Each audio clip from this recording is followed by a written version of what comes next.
უკრაინელი ოფიციალური პირები, სამხედროები და მოქალაქეები ბუჩაში შეიკრიბნენ, რათა აღენიშნათ რუსული ძალებისგან ქალაქის გათავისუფლების 3 წლის თავი. რუსმა სამხედროებმა 2022 წლის თებერვალში სრულმასშტაბიანი ინტერვენციის დაწყებიდან მალევე დაიკავეს ბუჩა, რომელიც კიევიდან 35 კილომეტრში მდებარეობს. ოკუპაცია თითქმის 1 თვე გაგრძელდა, სანამ უკრაინულმა ძალებმა კონტრშეტევის ფარგლებში ოკუპანტები არ განდევნეს.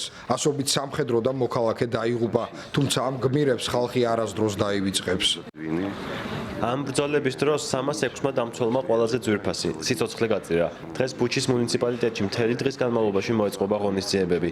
ახლა კი გმირთა ხევნიდან ვიწყებთ, იქ სადაც ცენტრალური სასაფლაოა.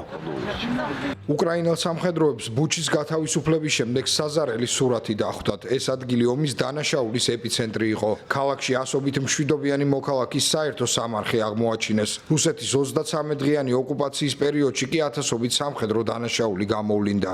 ამ ბნელი დღეების გახსენება ახლაც უჭირთ ადგილობრივებს. ისინი ოფიციალური პირებისგან მოითხოვენ ცეცხლის შეწყვეტის მიღწევის შეთანხმებისას არ წავიდნენ კომპრომისზე.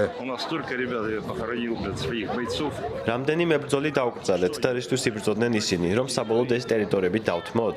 კონსტიტუციაში წერია, რომ ეს ჩვენი მიწაა. არ ვცეთ პატივი ჩვენს კონსტიტუციას და ყველაფერი მტერს მივცეთ, არავითარ შემთხვევაში.